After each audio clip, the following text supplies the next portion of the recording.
কি মন খারাপ? রাজশাহী বিশ্ববিদ্যালয়ের ভর্তি পরীক্ষা ভালো হয় নাই? আচ্ছা, তোমাকে একটা কথা বলি। হ্যাঁ, তোমাকেই বলতেছি।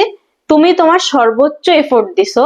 যারা পড়াশোনা করো নাই তাদের কথা আমি বাদ দিলাম, কিন্তু যারা পড়াশোনা করছো তারপরেও আশানুরূপ পরীক্ষা হয় নাই। এরপর এখনো তো রেজাল্ট দি নাই।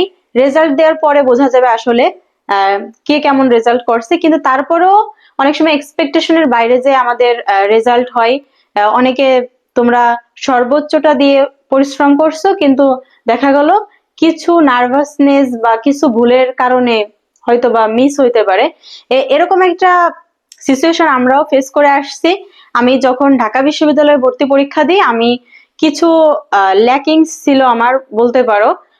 যে কারণে হয়তোবা ঢাবি মিস হয়। অনেকের কাছে, আমাদের অনেকের কাছেই ঢাবি একটা আবেগের নাম, তাই তো?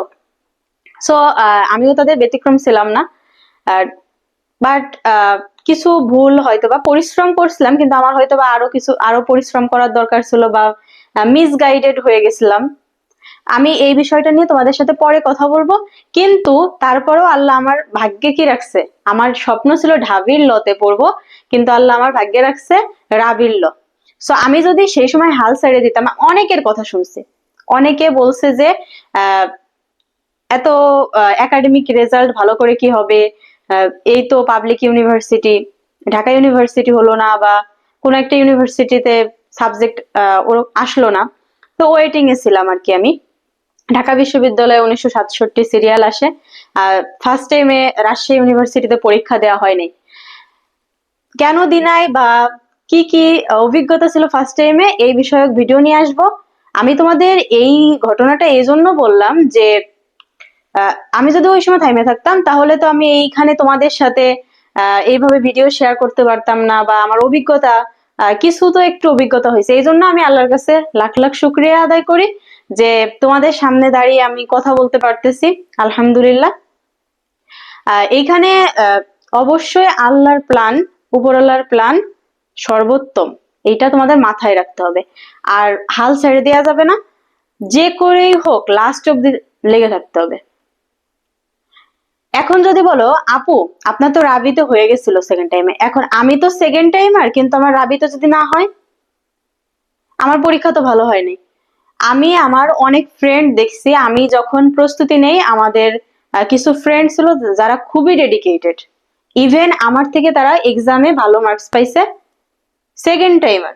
কিন্তু তারা কি করছে, তাদের রাবিতে ওরকম আশানুরূপ ফল হয়েছিল না। কেউ কেউ ওয়েটিং এ ছিল, কিন্তু তারা তো থাইমে থাকে নাই। তারা জিএসটি তে এখন ভালো ইউনিভার্সিটিতে পড়াশোনা করতেছে। তাহলে তুমি ভাবো, তোমার হাতে বা তোমার সামনে 19টা বিশ্ববিদ্যালয় আছে। জিএসটি তে 19টা বিশ্ববিদ্যালয়। এই 19টা বিশ্ববিদ্যালয়ের যে কোনো একটাতে যদি তুমি তোমার জন্য সিট কনফার্ম করতে চাও, তুমি যদি পাবলিক ইউনিভার্সিটির স্টুডেন্ট হতে চাও, তাহলে আজকের ভিডিওটা তোমার জন্য। তোমরা অনেকেই মেসেজ দিছো, আপু গুচ্ছ সম্পর্কে কিছু বলেন। অবশেষে নিয়ে আসলাম তোমাদের কাঙ্ক্ষিত ভিডিওটি। তোমাদের মোটামুটি ভাবে সময় আছে 2 মাস, 2.5 মাস না, 2 মাস 10 দিন, 2 মাস 10 দিন। আমি 10 দিন বাদ দিলাম, তোমাদের আমি ধরলাম যে তোমাদের হাতে আছে টোটাল হলো 2 মাস, অর্থাৎ 60 দিন। আমার কাছে মনে হয় যে এই 60 দিনই গুচ্ছ প্রস্তুতির জন্য এনাফ। যদি তুমি কিছু বিষয় সম্পর্কে অবগত হও, যদি তুমি রিস্টার্ট করো, তাহলে তোমার জন্য এই 2 মাসই এনাফ গুচ্ছে একটা সিট কনফার্ম করা। তোমাদের লাস্টে আমি 3টা বিষয় নিয়ে কথা বলবো। তার আগে আমি তোমাদের এই স্টাডি মেথড বা বলো জিএসটি বি ইউনিট প্রিপারেশনের যে গাইডলাইন, সেগুলো শেয়ার করতেছি। তোমাদের প্রথমেই যে কাজটা করতে হবে, একদম প্রথমেই নিউ স্টার্টিং নিউ স্টার্টিং এই বিষয়টা আসে। এইখানে তুমি ভুলে যাও, তুমি আগে কি কি পরীক্ষা দিছো সব ভুলে যাও। তোমার এখন দেখতে হবে যে আমার সামনে শুধু জিএসটি আছে, জিএসটি এন্ড জিএসটি এইটাই আছে। তুমি আগে যে পরীক্ষাগুলো দিছো, এগুলো তুমি কি হিসেবে নিতে পারো, অ্যাজ টেস্ট হিসেবে নিতে পারো। যে না, একটা অভিজ্ঞতা হয়েছে আমার, যে এইভাবে এইভাবে আমার যে ভুলগুলো ছিল, আমি টাইম ম্যানেজমেন্ট করতে পারতাম না, আমার আমি নার্ভাসনেস আমার মধ্যে কাজ করে, এরকম যদি হয় ওইগুলো আমার কিভাবে কাটানো যায়, ওইগুলো থেকে আমি কিভাবে বের হইতে পারি, আমার তো এই সাবজেক্টে বেশি মার্ক ওঠে নাই, বা এই সাবজেক্টে তো আমি আমার এই টপিকে যদি আমার একটু ফোকাস দেওয়া দরকার ছিল, এই সব বিষয় নিয়ে তোমার ভাবতে হবে, তোমার পজিটিভলি ভাবতে হবে সবকিছু। অর্থাৎ নিউ স্টার্টিং, এখানে নিউ স্টার্টিং বলতে কনফিডেন্স, কনফিডেন্স, আত্মবিশ্বাসী তোমার শক্তি। তুমি মাইন্ড, আমি বরাবর বলি মাইন্ড সেটটা করা জরুরি, যে কোনো প্রস্তুতির ক্ষেত্রে মাইন্ড সেট করা জরুরি। তুমি মাইন্ডে সেট করে নাও যে ইনশাল্লাহ আমি জিএসটি আমার সামনে আছে, জিএসটি আমার সামনে আছে, আমি যে করেই হোক জিএসটি আমার হবে ইনশাল্লাহ, আমি আমার সবটুকু উজাড় করে দেবো, আমি সবটুকু দিব যতটুকু দরকার আছে। কিন্তু ওভার না, ওভার ওভার কনফিডেন্স হওয়া যাবে না, ঠিক আছে? যে না, পড়ছি, সব পড়া শেষ, এখন আর কি পড়বো, ওভার কনফিডেন্ট হওয়া যাবে না ভাইয়া বা আপু। তোমার কনফিডেন্ট থাকতে হবে, নতুন ভাবে শুরু করতে হবে। এরপর এক্সাম প্যাটার্ন প্লাস হলো সিলেবাস, এইটা জানা জরুরি যে প্রথমে তুমি সেকেন্ড টাইম যারা দিচ্ছ তারা তো অলরেডি জানতেছো যে কত মার্কের পরীক্ষা হচ্ছে, ফার্স্ট টাইম যারা দিবা তারাও অবশ্য অবগত। এইখানে হলো তোমাদের বাংলাতে, বাংলায় থাকে হলো 35 মার্ক, আর ইংলিশে 35, আর জিকে তে 30, টোটাল হলো 100 মার্কের এমসিকিউ পদ্ধতিতে তোমাদের পরীক্ষা হবে। এইখানে কত তোমাদের, এইটা হলো এক্সাম প্যাটার্ন সম্পর্কে তোমাদের এই সম্পর্কে জানতে হবে। আর হলো সিলেবাস, সিলেবাসটা হলো কোন কোন জায়গা থেকে প্রশ্ন হতে পারে। এই জন্য তোমার কি করতে হবে, বরাবরের মতো তোমাকে প্রশ্ন ব্যাংক সলভ করতে হবে, বা বিগত বছরের প্রশ্নটা অ্যানালাইসিস করতে হবে। এই ক্ষেত্রে তুমি যদি ভাবো যে তোমাকে কেউ অ্যানালাইসিস করে দিচ্ছে, বা তুমি যদি রেডি রেডি কিছু পড়তেছো, বা আমি তো দেখছি যে এই এই তো আছে, এইটা ভুলে যাও। কে তোমাকে দিল, মানে রেডি করে দিল বা এরকম কিছু না, বা অন্যেরটা তুমি নিলে, এইভাবে যদি করো তাহলে ধরা খাবা। তুমি যদি নিজেরটা নিজে না করো তাহলে তুমি জীবনেও ভালো কিছু করতে পারবা না। তোমার নিজেকে নিজেরটা করতে হবে। তুমি যখন বিগত বছরের প্রশ্নগুলো অ্যানালাইসিস করবা, আমি একটু দেখাই, এটা আমি করছিলাম আমার সময় জিএসটি 22-23 শিক্ষাবর্ষ। আমি তো সেকেন্ড টাইম দিছিলাম, ফার্স্ট টাইমেও আমি এটা পরীক্ষা দিছিলাম। সো এইখানে তোমরা আসলে ওইভাবে বুঝতে পারবা না। এখানে হলো বাংলা থেকে কয়টা প্রশ্ন আসছে, তারপরে ইংলিশ থেকে কয়টা প্রশ্ন আসছে, ইংলিশের প্যাসেজ, গ্রামার, সিনোনিম, অ্যান্টোনিম, তারপরে ফার্স্ট পেপার থেকে কয়টা কোশ্চেন আসছে, ইডিয়ম থেকে কয়টা আসছে, লিটারেচার থেকে আসছে, স্পেলিং থেকে আসছে কয়টা, এইভাবে অ্যানালাইসিস করতে হবে। প্রথম কাজটা এটা হবে। মিনিমাম 5 ইয়ার্স বা 2 ইয়ার্স 3 ইয়ার্স কিন্তু করতে হবে তোমার। এইভাবে তুমি যদি করো যে জিকে এর ক্ষেত্রে কি আসছে, জিকে থেকে ইন্টারন্যাশনাল থেকে কয়টা আসছে, তারপরে ন্যাশনাল থেকে কয়টা আসছে, মৌলিক থেকে কয়টা আসছে, আইসিটি, আইসিটি মৌলিকের মধ্যে আমি ধরলাম। এবার বাংলা, বাংলা থেকে সাহিত্য থেকে কয়টা আসছে, সহপাঠ থেকে আসছে, নাটক, উপন্যাস, ব্যাকরণ, এগুলো তোমার দেখতে হবে। তুমি যদি এইটা করো তাহলে তোমার জন্য টপিক সিলেক্ট করা বা কোন টপিকে বেশি ফোকাস দিতে হবে এটা তোমার জন্য ইজি হয়ে যাবে। এখন তোমাদের আরেকটা বিষয় এইখানে হলো তোমাদের মৌলিক বিষয়াবলীর যে বিষয়টা, মৌলিক বিষয়, যে মৌলিক বিষয়াবলী থেকে প্রশ্ন হবে কিনা, মোটামুটি ভাবে ওইভাবে প্যারা না নিলেও হয়, মোটামুটি ভাবে তোমাদের 2টা বা 3টা, তো 2টা বা 3টার মতো এরকম প্রশ্ন হইতে পারে, এমসিকিউ আসতে পারে। যদিও গতবার এক্সামে, গতবারের প্রশ্নটাই যে গতবারের ওরকম ছিল না, কিন্তু তোমাদের ইকোনমিক্স, তারপরে আইসিটি ধারা থেকে একটা অঙ্ক আসছিল। সো এইগুলো মোটামুটি ভাবে একটু দেখলে, এইগুলো দেখলে হয়ে যায়। এইটাই। বেশি প্যারা নেওয়ার কিছু নাই, আলাদা কোনো বই পড়তে হবে কিনা, এখানে বইয়ের যে ফ্যাক্টরটা, যে বই চেঞ্জ করা লাগবে না, তুমি যে বইটা পড়ছো। এরকমও হয়েছে আমার সময় যে আমি এক বই পড়তে পড়তে বিরক্ত হয়ে যেতাম।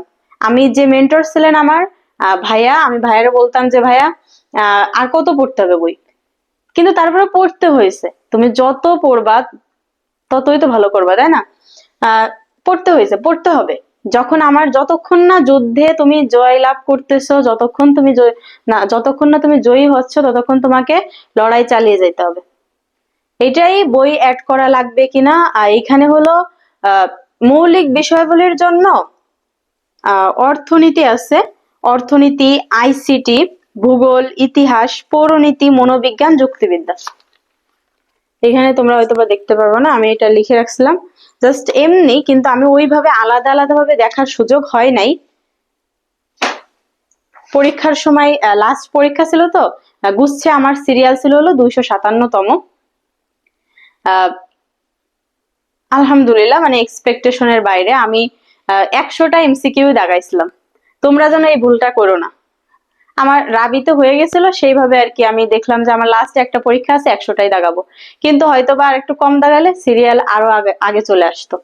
এনিওয়ে, সো তোমাদের কি গেল, এক্সাম প্যাটার্ন, সিলেবাস সম্পর্কে খুব ভালোভাবে আইডিয়া রাখতে হবে, কনসেপ্ট ক্লিয়ার থাকা লাগবে, প্রত্যেকটা বিষয় কনসেপ্ট ক্লিয়ার থাকা লাগবে। এরপর হলো যে বিষয়টা, effective study plan. Effective study plan, planning করতে হবে। যে ধরো তোমার হাতে কয়দিন আছে, 60 ডেজ। 60 ডেজ,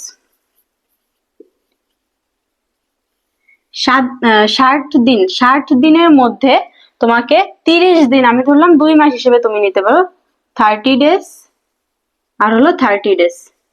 এই 30 ডেজে তুমি কি কি করবা, এই 30 ডেজে তুমি ট্রাই করবা যে আমি পুরো সিলেবাসটা কাভার করব। পুরো সিলেবাস তুমি 10 10 10 দিন, 10 10 10 এভাবে করে তুমি বাংলা, এই 10 দিন বাংলা, তারপরের দিন তারপরে 10 দিন হলো ইংরেজি, এরপরে জিকে, বা তোমরা কম্বাইন্ড করে নিতে পারো তোমাদের সুবিধা অনুযায়ী। আর বাকি যে 30 দিন, সেটা হলো তুমি রিভিশন হিসেবে নিতে পারো, যে না ওই সময় আমি বারবার রিভিশন দিব, বারবার মডেল টেস্ট দিব, সেই হিসেবে তুমি রাখতে পারো। এভাবে তোমাদের সুবিধা অনুযায়ী তোমরা একটা ইফেক্টিভ স্টাডি প্ল্যান তৈরি করবা। এরপর যে বিষয়টা, টাইম। টাইম বলতে তুমি কত টাইম পড়বা, বা তোমার কতক্ষণ তুমি এক্সামে আসলে কতটুকু টাইম ম্যানেজমেন্ট করতে পারতেছো। আমি দুইটা বিষয় নিয়ে কথা বলতেছি। প্রথমে হলো তুমি কতক্ষণ পড়বা। এটা অনেকের প্রশ্ন থাকে, আপু আমার কতক্ষণ ঘুমানো উচিত, এরকম মেসেজ আসছে ইনবক্সে, যে আপু আমার অনেক সমস্যা, বা আমার কতক্ষণ ঘুমানো উচিত, আমি ঘুমাইতে পারি না, আমার টেনশন হতাশা কাজ করতেছে। তুমি যদি ঠিকঠাক না ঘুমাও, তুমি যদি রাত জাইগে জাইগে তুমি একদম ফোন দেখতেছো, বা অন্য যাই করো না কেন, তাহলে তুমি ভাবো যে তোমার পড়াশোনায় মনোযোগ আসবে, হতাশা কাটাবা কিভাবে? তোমার ঘুমটা ঠিক রাখতে হবে, বরাবর বলে ঘুম ঠিক রাখো, তাহলে হতাশা এমনি থেকেই দূরে সরে যাবে, নিজেকে নিয়ে ভাবার সময় পাবা। তাহলে তুমি টাইম এর ক্ষেত্রে আমার মনে হয় অ্যাটলিস্ট 6 ঘন্টা, অ্যাটলিস্ট 6 আওয়ার্স, এটা আমি আনুমানিক ধরলাম, অ্যাটলিস্ট 6 আওয়ার্সই এনাফ। এখন বলতে পারো আপু এত কম, এত কম, তুমি কনসিস্টেন্সি বজায় রাখো। তুমি যদি 6 ঘন্টা ধরে প্রতিদিন পড়ো, তাহলে দেখো যে তোমার কতটুকু ইমপ্রুভমেন্ট হয়। তুমি যদি, আমি ধরলাম তুমি 16 থেকে 17 ঘন্টা পড়তেছো, পরে তুমি একদিন খুব ভালোভাবে পড়তেছো, পরে যে তোমার পরের দিন তুমি আর তোমার খোঁজ নাই, ওইভাবে পড়লে তো হবে না। তুমি যদি 6 ঘন্টা করে প্রতিদিন পড়তে থাকো প্রতিদিন, তাহলে তুমি কি করবা, তোমার একসময় দেখবা যে তোমার সিলেবাস কমপ্লিট হয়ে যাচ্ছে। সেভাবে অ্যাটলিস্ট 6 ঘন্টা, 6 থেকে 8 ঘন্টা আমার মনে হয় এনাফ। প্রস্তুতি নেওয়ার ক্ষেত্রে অলরেডি তুমি অনেকগুলো পরীক্ষা দিছো, অনেক ইউনিভার্সিটিতে পরীক্ষা দিছো, সো আমার মনে হয় 6 ঘন্টাই enough.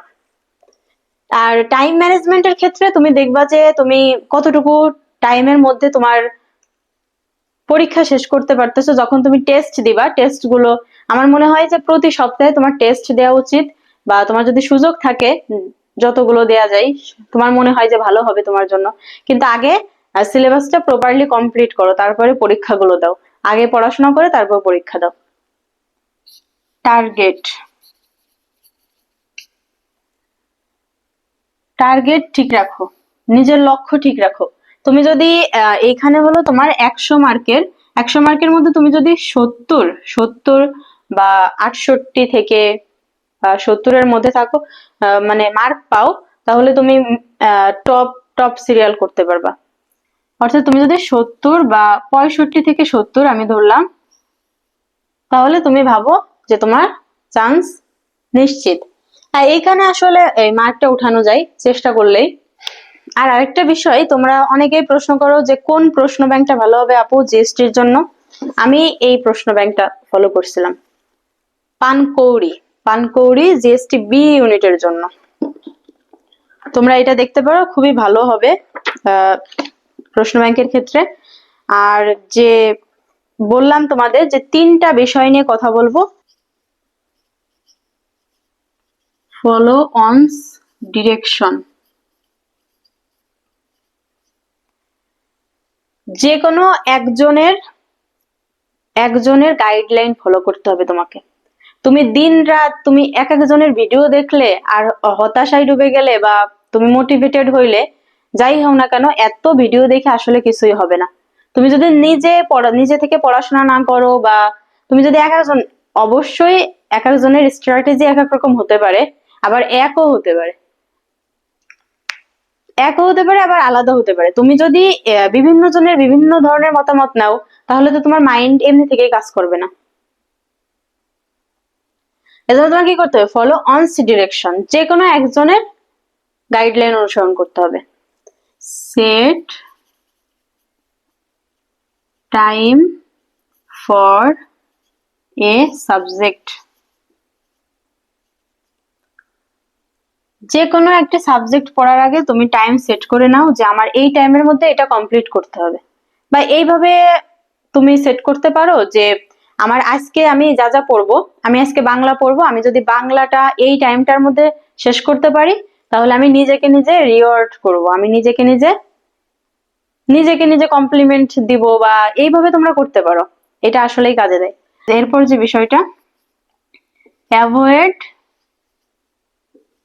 Comfort zone, comfort zone.